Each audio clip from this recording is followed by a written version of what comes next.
Hello दोस्तों, नमस्कार। राठौर जी के एनसीए क्लासेस में आपका स्वागत है। मैं आपका host Aditya Rathore current affairs से 15 महत्वपूर्ण क्वेश्चन लाया हूं। आज का पहला प्रश्न है, हाल ही में कितनी प्रतिष्ठित व्यक्तियों को राज्यसभा के लिए मनोनीत किया गया है? यह 4 व्यक्तियों को किया गया है। जो ओलंपिक पदक धावक पीटी उषा, संगीतकार इलैयाराजा, समाज सेवी वीरेंद्र हेगड़े और पटकथा लेखक बी विजेंद्र प्रसाद को राज्यसभा के लिए मनोनीत किया गया है। जो दक्षिण के 4 राज्यों केरल, तमिलनाडु, कर्नाटक और आंध्र प्रदेश से हैं। उन्हें भारत के राष्ट्रपति द्वारा नामित प्रतिष्ठित व्यक्तियों की श्रेणी में मनोनीत किया गया है। दोस्तों, जीवन में एक लक्ष्य निर्धारित कीजिए और अपनी दृष्टि को हमेशा अपने लक्ष्य पे बनाए रखिए, तभी आपको लक्ष्य की प्राप्ति होगी। आज का अगला प्रश्न है, हाल ही में किसने परीक्षा संगम पोर्टल लॉन्च किया है? यह सीबीएसई ने किया है। यह एक पोर्टल है जो स्कूल, क्षेत्रीय कार्यालय और सीबीएसई मुख्यालय द्वारा की जाने वाली सभी विभिन्न परीक्षा संबंधी प्रक्रियाओं को एकीकृत करेगा। इसके अलावा बोर्ड परीक्षा परिणाम इस वेबसाइट के लिंक के माध्यम से भी देखे जा सकते हैं। और सीबीएसई के अभी अध्यक्ष हैं निधि छिब्बर। आज का अगला प्रश्न है, हाल ही में मोहन सुब्रमण्यम को किस देश में संयुक्त राष्ट्र के फोर्स कमांडर नियुक्त किया गया है? यह दक्षिण सूडान में किया गया है इनको। जो भारत के लेफ्टिनेंट जनरल मोहन सुब्रमण्यम को दक्षिण सूडान में संयुक्त राष्ट्र मिशन में फोर्स कमांडर के रूप में नियुक्त किया गया है। संयुक्त राष्ट्र महासचिव एंटोनियो गुटेरेस ने उनकी नियुक्ति की घोषणा की। आज का अगला प्रश्न है, हाल ही में अमेरिका की शीर्ष स्वनिर्मित अरबपति महिलाओं में शामिल कौन हुई है? यह जयश्री उल्लाल हुई हैं, जो अरिस्टा नेटवर्क की अध्यक्ष और सीईओ हैं। उनको फोर्ब्स की 2022 की अमेरिका की सबसे अमीर स्वनिर्मित महिलाओं को सूची में सूचीबद्ध किया गया है। भारतीय मूल की उल्लाल 1.9 अरब डॉलर की संपत्ति के साथ फोर्ब्स की सूची में 15वें स्थान पर है। और फोर्ब्स की सूची में एबीसी सप्लाई के सह संस्थापक और अध्यक्ष डायने हेंड्रिक्स शीर्ष पर हैं।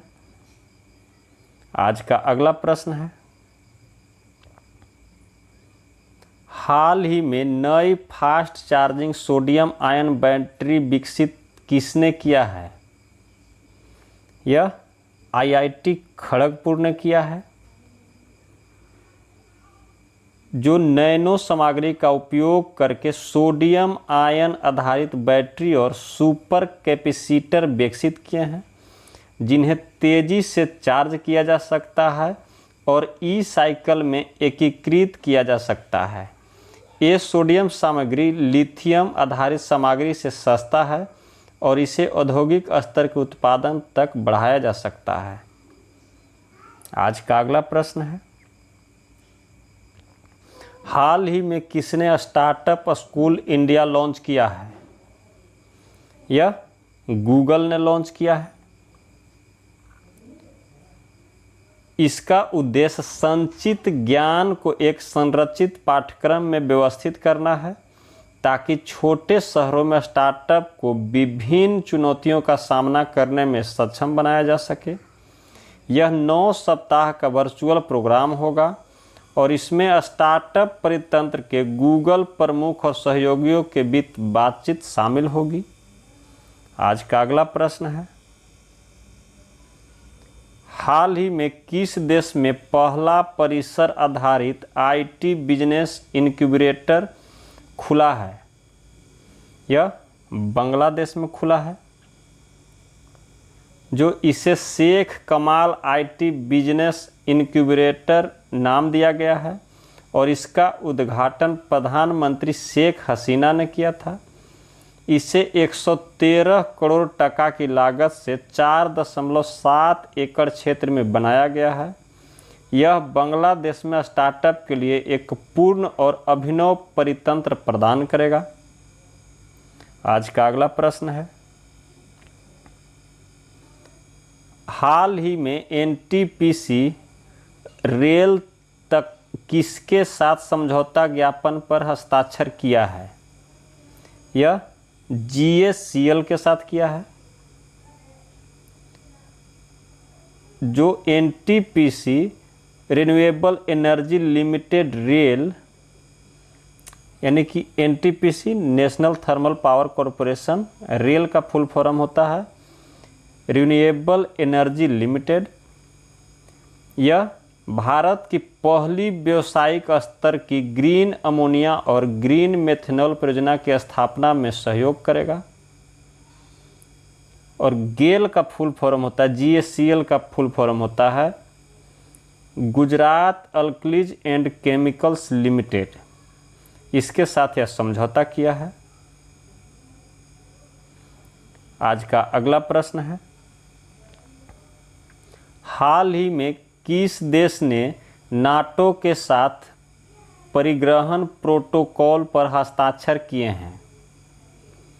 यह स्वीडन और फिनलैंड दोनों हो जाएगा। इसका ऑप्शन सी सही हो जाएगा। नाटो यहाँ है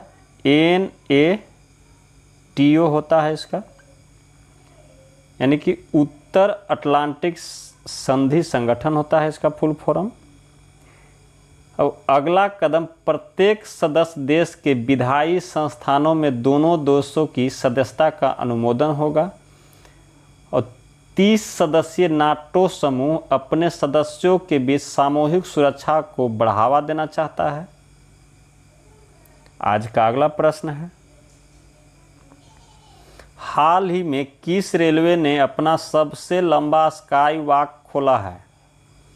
यह पश्चिमी रेलवे ने खोला है।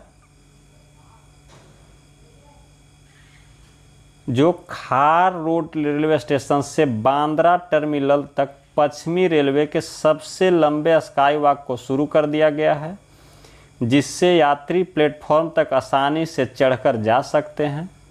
यह स्काई वॉक 314 मीटर लंबा और 4.4 मीटर चौड़ा है और इसका निर्माण में लगभग 14 करोड़ रुपए का लागत आया है।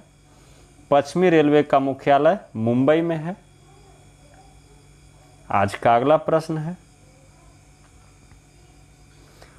हाल ही में गांधीवादी पी गोपीनाथन नायर का निधन हुआ है। वह कौन थे?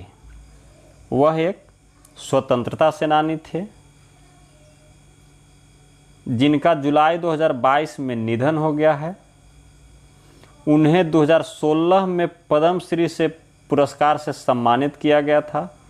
उन्होंने 1942 में भारत छोड़ो आंदोलन में भाग लिया था और भूदान और ग्राम दान आंदोलन में स्वतंत्रता कार्यकर्ता विनोबा भावे के साथ काम किया था। उन्होंने 11 वर्षों तक गांधी सेवाग्राम आश्रम के अध्यक्ष के रूप में भी कार्य किया था। आज का अगला प्रश्न है, हाल ही में माई गवर्नमेंट लॉन्च करने वाला 18वां राज्य कौन बना है? यह गुजरात बना है। जो माई गवर्नमेंट दुनिया का सबसे बड़ा नागरिक जुड़ाव मंच है, जिसका 26 जुलाई 2014 को प्रधानमंत्री नरेंद्र मोदी द्वारा लॉन्च किया गया था। माई गवर्नमेंट एक ऐसे मंच के रूप में विकसित हुआ है जो नागरिकों को विचारों और सुझावों का योगदान करने और सहभागी शासन को एक वास्तविकता बनाने में समर्थन देता है। आज का अगला प्रश्न है, हाल ही में डॉक्टर राजेंद्र प्रसाद स्मृति पुरस्कार की स्थापना किसने की है?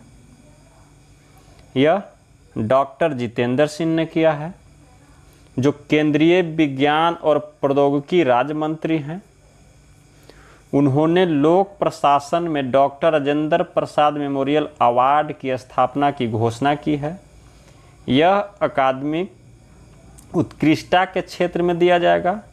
यह भारत के पहले राष्ट्रपति की स्मृति में स्थापना किया जाएगा, जिन्होंने दिल्ली में भारतीय लोक प्रशासन भवन परिसर की आधारशिला रखी थी। आज का अगला प्रश्न है, हाल ही में किस संस्था के वैज्ञानिकों ने पहली बार 3 अनोखे विदेशी कणों की समीक्षा की है? यह CERN है, CERN, जो 27 किलोमीटर लंबी 16.8 मील लगभग LHC वह मशीन है जिसने हिग्स बोसोन कण की खोज की थी और 13.7 अरब साल पहले बिग बैंग के बाद ब्रह्मांड के गठन के लिए इस कण को इसके साथ जुड़े इसके ऊर्जा स्रोत के साथ महत्वपूर्ण माना जाता है।